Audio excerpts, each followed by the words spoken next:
ಪೆಟ್ಟು ಬಿದ್ದಿದೆ. ಅಲ್ಲಿಂದ ಮನೆ ತನಕ ಪೆಟ್ಟೆ. ಓಡಿಕೊಂಡು ಹೋಗಬಾರ್ದು ನಾವು ಪೆಟ್ಟು ಬೀಳುವಾಗ. ಪೆಟ್ಟು ಬೀಳುವಾಗ ಓಡಿಕೊಂಡು ಹೋದರೆ ನಮಗೆ ಜಾಸ್ತಿ ಪೆಟ್ಟು. ಶೇರ್ ಮಾಡಿ, ಕಮೆಂಟ್ ಮಾಡಿ. ಲೈಫ್ ಇಷ್ಟೇ. ಅವರಿವರ ಮಾತನ್ನ ಕೇಳಿದ್ರೆ ನಮ್ಮ ಲೈಫ್ ಗೋತಾ. ಮಾಮುಗೆ ತಾಚಿ ನಿದ್ದೆ ಬೈದುಂಡು.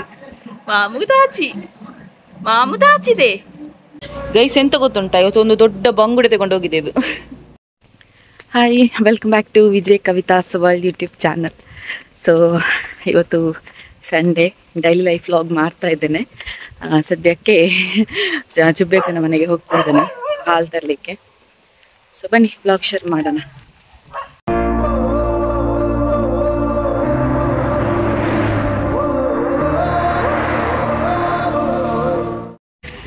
ನೋಡಿ, ರಕ್ಷಿತ್ ಬಂದಿದ್ದ. ನನಗೆ ಯೂಟ್ಯೂಬ್ ಚಾನಲಲ್ಲಿ ಸಬ್ಸ್ಕ್ರೈಬ್ ಅದು ಅಂತೆಲ್ಲ ಉಂಟಲ್ಲ, ಉಂಕುಟುನ್ನ ಅದರಲ್ಲಿ ಇವನೇ ಮಾಡಿಕೊಡುದು ಆಯ್ತಾ. ಯೂಟ್ಯೂಬ್ಗೆ ಸಂಬಂಧಪಟ್ಟದಲ್ಲಿ ಇವನೇ ಮಾಡಿಕೊಡುದು. ಬಾಯ್ ಬಾಯ್. ಶೇರ್ ಮಾಡಿ, ಕಮೆಂಟ್ ಮಾಡಿ.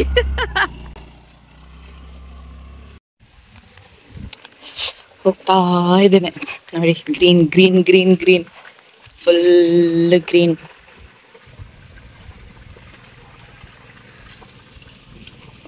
ಒಂದು ದಿವಸ ಫೋಟೋಶೂಟ್ ಮಾಡ್ಬೇಕಿಲ್ಲಿ.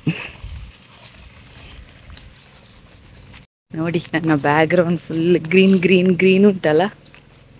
ಸೊ ಕೆಳಗೆ ಕುತ್ಕೊಂಡು ನೋಡ್ಕೊಂಡು ನಡುಬೇಕಷ್ಟೇ.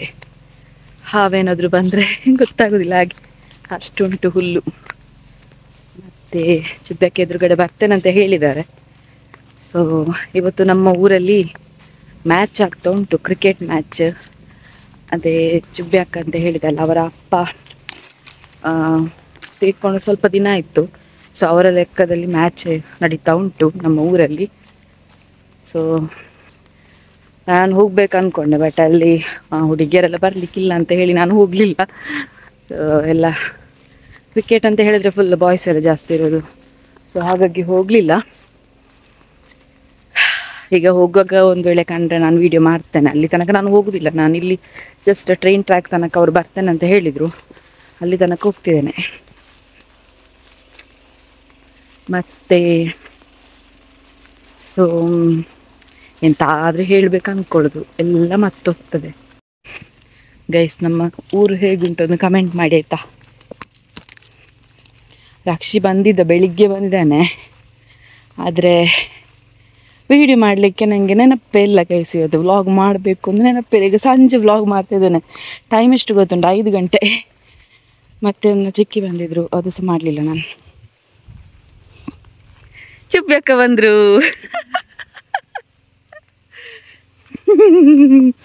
ಎಕ್ಸ್ಚೇಂಜ್ ಒಂಜೇ ಬಾಟಲ ಒಂಜೇ ಲಕೊಂಡು ಚೆನ್ನಾಗುಂಟ ಪ್ಲೇಸ್ ಎಲ್ಲ. ಈ ಗದ್ದೆಯಲ್ಲೆಲ್ಲ ಆಟ ಆಡ್ತಾ ಇದ್ವಿ ಗೈಸ್. ಮೊದಲೆಲ್ಲ ಉಂಟಲ್ವಾ, ಜೋರು ಮಳೆ ಬಂದರೆ ಈ ಗದ್ದೆ ಫುಲ್ ಆಗ್ತಾಯಿತ್ತು. ಅಂದರೆ ಗದ್ದೆ ಫುಲ್ ನೀರು ಆಗ್ತಾಯಿತ್ತು. ಇಲ್ಲಿ ತನಕ ನೀರು ಬರ್ತಾಯಿತ್ತು. ಸೊ ಈ ಕಡೆಯಿಂದ ಅಲ್ಲಿ ಸ್ಕೂಲಿಂದ ಬಂದ ತಕ್ಷಣ ಇದಕ್ಕೆ ಬಂದು ಹಾರೋದು ನಾವು. ಇದಕ್ಕೆ ಹಾರಿ ಸ್ವಿಮ್ಮಿಂಗ್ ಮಾಡೋದು, ಇದೇ ಕೆಲಸ. ಅಷ್ಟು ಜಾಲಿ ಮಾಡ್ತಿದ್ವಿ. ಈಗದ ಮಕ್ಕಳಿಗೆಲ್ಲ ಜಾಲಿನೆಸ್ ಉಂಟ. ಸ್ವಲ್ಪ ಮಳೆಗೆ ನೆನೆದ್ರೆ ಶೀತ ಆಗ್ತದೆ, ಜ್ವರ ಬರ್ತದೆ, ಕೆಮ್ಮು ಬರ್ತದೆ ಅಂತ ಹೇಳ್ತಾರೆ. ಬಟ್ ನಮ್ಮ ಕಾಲದಲ್ಲಿ ಫುಲ್ ಫ್ರೀಡಮ್. ಏನು ಹೇಳ್ತೀರಾ? ನಮ್ಮದು ಯಾವಾಗ 1998 ಅಲ್ವಾ. ಸೊ ಆಗ ಫುಲ್ ಫ್ರೀಡಮ್ ಇತ್ತು. ಏನು ಮಳೆಗೆ ಚಂಡಿ ಆದರೂ ಏನು ಇದು ಮಾಡ್ತಿರ್ಲಿಲ್ಲ. ಪೆಟ್ಟು ಮಾತ್ರ ಸರಿ ಬೀಳ್ತಾಯಿತ್ತು ಆಯಿತಾ. ನನಗೆ ಪೆಟ್ಟು ಸಿಕ್ಕಿದಷ್ಟು ಯಾರಿಗೆ ಸಿಗ್ಲಿಕ್ಕಿಲ್ಲ, ಅಷ್ಟು ಪೆಟ್ಟು ಬೀಳ್ತಿತ್ತು. ಪ್ರತಿಯೊಂದಕ್ಕೆ ಸಹ ಪೆಟ್ಟೆ. ಸ್ಕೂಲಿಗೆ ಒಂದು ಸಲ ಉಂಟಲ್ವಾ, ನಾನು ಮತ್ತು ತಮ್ಮ ಸ್ಕೂಲಿಂದ ಬರುವಾಗ ಲೇಟ್ ಆದಕ್ಕೆ ಕಾರಣ ಎಂತ ಗೊತ್ತುಂಟ. ನೇರಳೆ ಮರದ ಅಡಿಯಲ್ಲಿ ಹೋಗಿ ನೇರಳೆ ಕೊಯ್ತಾ ಇದ್ರಲ್ಲಿ, ಅದನ್ನೆಲ್ಲ ಇಕ್ತಾ ಇದ್ವಿ.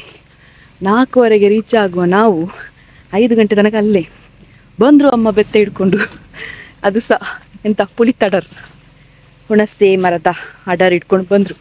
ಒಂದು ಪೆಟ್ಟು ಬಿದ್ದಿದೆ, ಅಲ್ಲಿಂದ ಮನೆ ತನಕ ಪೆಟ್ಟೆ. ಓಡಿಕೊಂಡು ಹೋಗಬಾರ್ದು ನಾವು ಪೆಟ್ಟು ಬೀಳುವಾಗ. ಪೆಟ್ಟು ಬೀಳುವಾಗ ಓಡಿಕೊಂಡು ಹೋದರೆ ನಮಗೆ ಜಾಸ್ತಿ ಪೆಟ್ಟು. ಅಮ್ಮ ಪೆಟ್ಟು ಹಾಕುವಾಗ ಅಲ್ಲೇ ನಿಲ್ಲಬೇಕು, ಹಾಗಾದರೆ ಪೆಟ್ಟು ಸ್ವಲ್ಪ ಕಮ್ಮಿ. ಆದರೆ ಅವತ್ತು ಅಲ್ಲಿಂದ ಹಿಡಿದು ಮನೆ ತನಕ ಪೆಟ್ಟೇ ಪೆಟ್ಟು. ಸೊ ಇದನ್ನೊಂದು ಶೇರ್ ಮಾಡ್ಕೊಳ್ಳುವಂತಾಯ್ತು ನಿಮ್ಮ ಜೊತೆಗೆ, ಅದಕ್ಕೆ ವಿಡಿಯೋದಲ್ಲಿ ಹೇಳ್ತಾ ಇದ್ದೇನೆ. ತುಂಬ ಪೆಟ್ಟು ತಿಂದಿದ್ದೇವೆ ಆಯಿತಾ, ಅಷ್ಟೇ ಉಪದ್ರ ಮಾಡ್ತಿದ್ವಿ, ಹಾಗಾಗಿ ಪೆಟ್ಟು ಕೂಡ ಜಾಸ್ತಿ ಇತ್ತು.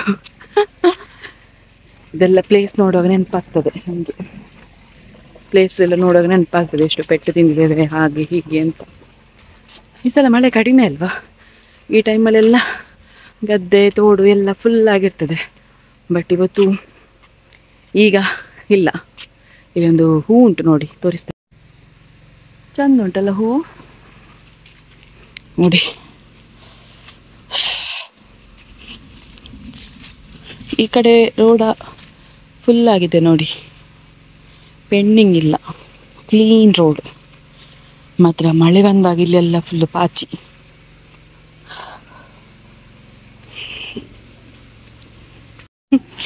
ವಸಂತ್ಯಕ್ಕ ಕಟ್ಟಿಗೆದಲ್ಲಿ ಹೋಗ್ತಿದ್ದಾರೆ, ಅಮಶ್ವರದಲ್ಲಿ ಓಡ್ತಿದ್ದಾರೆ. ಅವರಿಗೆ ಉಟ್ರಾಸೀಗ ಮಳೆಗಾಲಕ್ಕೆ ಫುಲ್ ಕಟ್ಟಿಗೆ ಆಗಬೇಕು, ಅದಕ್ಕೆ ಓಡ್ದು ನೋಡಿ. ಎಷ್ಟು ಚೆಂದ ಉಂಟು ಸೀನರಿ ಅಲ್ವಾ. ಇಲ್ಲಿ ನೋಡಿ ಎಲ್ಲ ರಾಶಿ ಹಾಕಿದ್ದಾರೆ. ಇದೆಂತಕ್ಕೆ ಗೊತ್ತುಂಟಾ, ನಮಗೆ ಈ ಗೀಸರ್ ಎಂತ ಇಲ್ಲ, ಇದರಲ್ಲೇ ಬೆಂಕಿ ಹಾಕಿ ಬಿಸಿ ನೀರು ಕಾಯಿಸೋದು ನೋಡಿ. ನಮ್ಮದೊಂದು ಹಳೆ ಮಿಷಿನ್. ಸೊ ಈಗ ಸದ್ಯಕ್ಕೆ ನನಗೆ ಸ್ಟಿಚ್ಚಿಂಗ್ ಕೆಲಸ ಉಂಟು, ಕೆಲವೆಲ್ಲ ಸ್ಟಿಚ್ಚಿಂಗ್ ಮಾಡಲಿಕ್ಕೆ ಉಂಟು, ನಂದೇ ಬಟ್ಟೆ, ಬೇರೆಯವ್ರದ್ದಲ್ಲ. ಸೊ ಅದಾದ ನಂತರ ಮತ್ತೆ ಸಿಗುವ. ಟಾಟಾ ಬಾಯ್. ಮಾಮು ಮರ್ಮಲ್, ನಾನು ಇವನ ಹತ್ರ ಬಿಟ್ಟು ಹೋದದು ಮಗುವನ್ನು, ಚಂದ ನೋಡಿಕೊಳ್ತಾನೆ. ಏಯ್ ಲಚ್ಚು, ಏನಾಯ್ತು ತಾಚಿದ ನೀರು?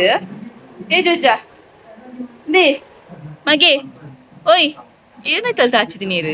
ಮಾಮುವಾ ಮಾಮು ಮಾಮುವಾ, ಐ ಮಾಮುಗೆ ತಾಚಿ ನಿದ್ದೆ ಬೈದುಂಡು, ಮಾಮುಗೆ ತಾಚಿ, ಮಾಮು ತಾಚಿದೆ, ಮಾಮು ತಾಚಿದೆ ಎಂದು.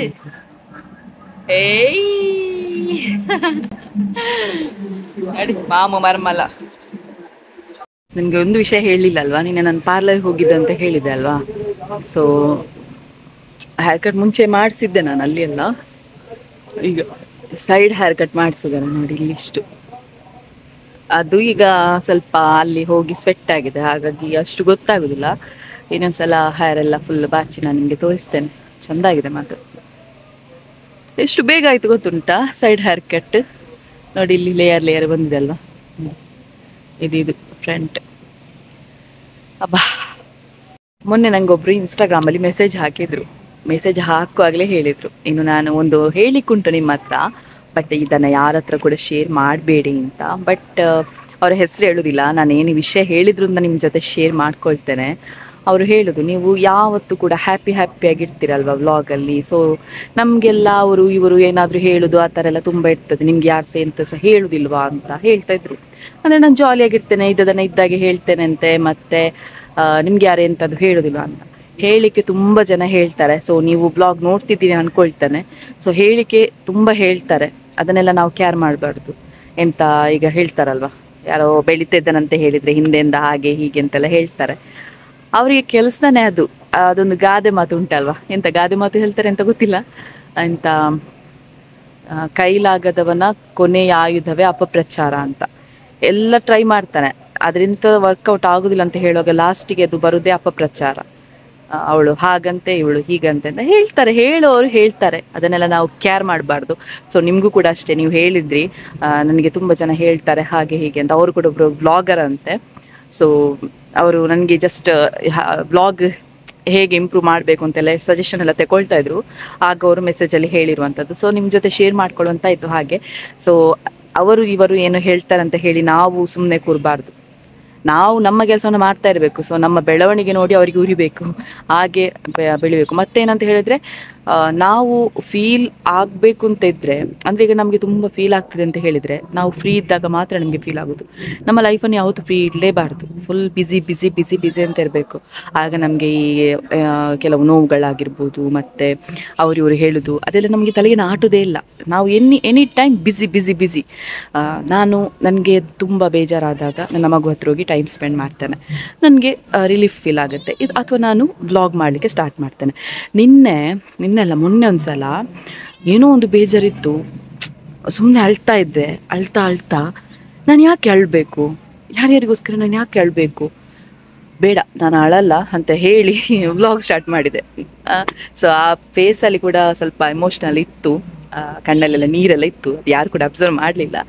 ಯಾವಾಗದು ವ್ಲಾಗ್ ಅಂತ ಕೂಡ ಹೇಳೋದಿಲ್ಲ ನಾನು, ಮತ್ತು ನೀವು ಹೋಗಿ ನೋಡ್ತೀರಿ. ಸೊ ಇದನ್ನೊಂದು ಹೇಳುವ ಅಂತ ಆಯಿತು, ಅದಕ್ಕೋಸ್ಕರ ಹೇಳಿದ್ದು. ನೋಡಿ, ನಾನಿಲ್ಲಿ ಬಂದು ಕೂತ್ಕೊಳ್ಳಿಕ್ಕೆ ಗೊತ್ತಿಲ್ಲ, ಬಂದು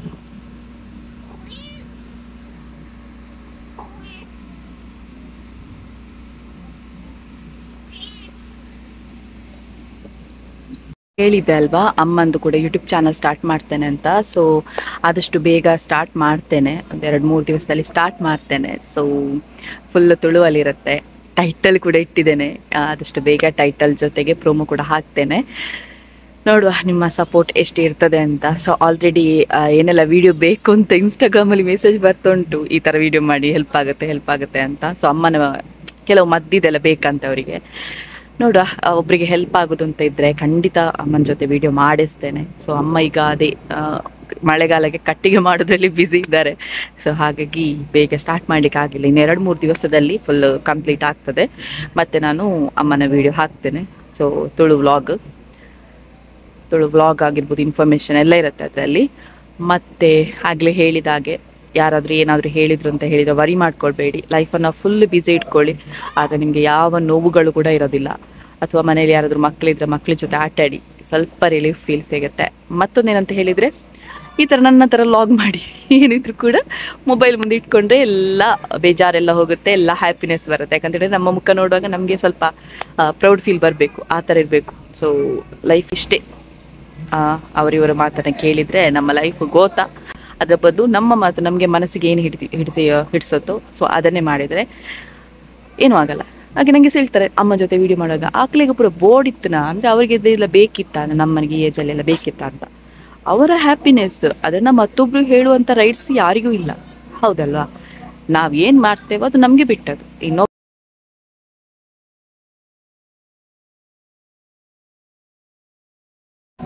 ನಮ್ಮ ಮುನ್ನೀಗ ಮಲಗಿ ಹೊಂಡಿರೋದಾಯ್ತಾ. ಇದು ಹೊಟ್ಟೆಯಲ್ಲಿ ಮರಿಗಳುಂಟು, ಪ್ರೆಗ್ನೆಂಟ್ ನಮ್ಮ ಮುನ್ನಿ.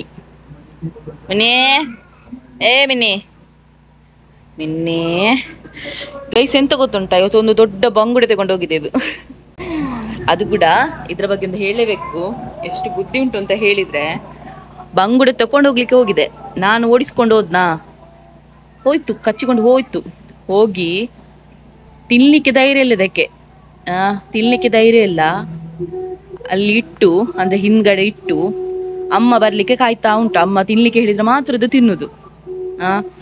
ಅಮ್ಮ ಹೋಗುವಾಗ ಅಮ್ಮನನ್ನೊಮ್ಮೆ ನೋಡುದು, ಮೀನನ್ನೊಮ್ಮೆ ನೋಡುದು, ಅಮ್ಮನನ್ನೊಮ್ಮೆ ನೋಡುದು, ಮೀನನ್ನೊಮ್ಮೆ ನೋಡುದು, ಮಿಯಾವ್ ಅಂತ ಹೇಳುದು. ಅಮ್ಮ ಕೊಟ್ಟರೆ ಅಭ್ಯಾಸ ಆಗುತ್ತಂತ ಹೇಳಿ ಅದನ್ನು ತಂದು ನಾಯಿಗೆ ಹಾಕಿದ್ರು. ಮತ್ತೆ ಎಲ್ಲ ಫ್ರೈ ಎಲ್ಲ ಆದ ನಂತರ ಇದಕ್ಕೆ ಹಾಕಿದ್ದಾರೆ. ಸೊ ಆಗಲೇ ಕೊಡ್ತಾಳಲ್ವ ಅಂತ ಇನ್ನೊಂದ್ಸಲ ತಗೊಂಡು ಹೋಗ್ತದೆ. ಅದರ ಬದಲು ಹಾಗೆ ಮಾಡಿದ್ದು ಒಳ್ಳೇದಾಯಿತು. ಅದಕ್ಕೆ ಈಗ ಸ್ವಲ್ಪ ಪ್ರೆಗ್ನೆಂಟ್ ಅಲ್ಲ ಇದು ಕೂಡ, ಅದಕ್ಕೆ ನಾವು ಹಾಗೆಲ್ಲ ಇದು ಮಾಡೋದಿಲ್ಲ. ಅದಕ್ಕೆ ನಾವು ಫ್ರೈ ಮಾಡಿದ್ದನ್ನೇ ಕೊಟ್ವಿ. ಇದೆಲ್ಲ ತಿಂತದೆ, ಇದು ಹಲ್ಲಿ ಮತ್ತೆ ಎಂತ ಪಾತೆ ಅದೆಲ್ಲ ತಿಂತದೆ. ಧರ್ಮಕ್ಕೆ ಎಷ್ಟು ದೊಡ್ಡ ಬಂಗುಡೆ ಗೊತ್ತುಂಟಾ, ತಗೊಂಡು ಓಡಿದೆ. ಅದಕ್ಕೆ ಮತ್ತೆ ಫುಲ್ಲು ದೊಡ್ಡ ಬಂಗುಡೆ ಹಾಕಿದ್ದಾರೆ ಫ್ರೈ ಮಾಡಿ. ಸೊ ಇವತ್ತಿನ ವ್ಲಾಗ್ ಇಷ್ಟೇ. ಸೊ ಇಷ್ಟ ಆಗಿದ್ರೆ ಲೈಕ್ ಮಾಡಿ, ಶೇರ್ ಮಾಡಿ, ಕಮೆಂಟ್ ಮಾಡಿ. ಇನ್ನು ಕೂಡ ಸಬ್ಸ್ಕ್ರೈಬ್ ಮಾಡಿಲ್ಲ ಅಂತ ಹೇಳಿದರೆ ಸಬ್ಸ್ಕ್ರೈಬ್ ಮಾಡಿ ಅಂತ ಹೇಳ್ತಾ, ಸೊ ನಾಳಿನ ವ್ಲಾಗಲ್ಲಿ ಸಿಗೋಣ ಗೈಸ್. ಅಲ್ಲಿ ತನಕ ಟಾಟಾ, ಬಾಯ್, ಟೇಕ್ ಕೇರ್.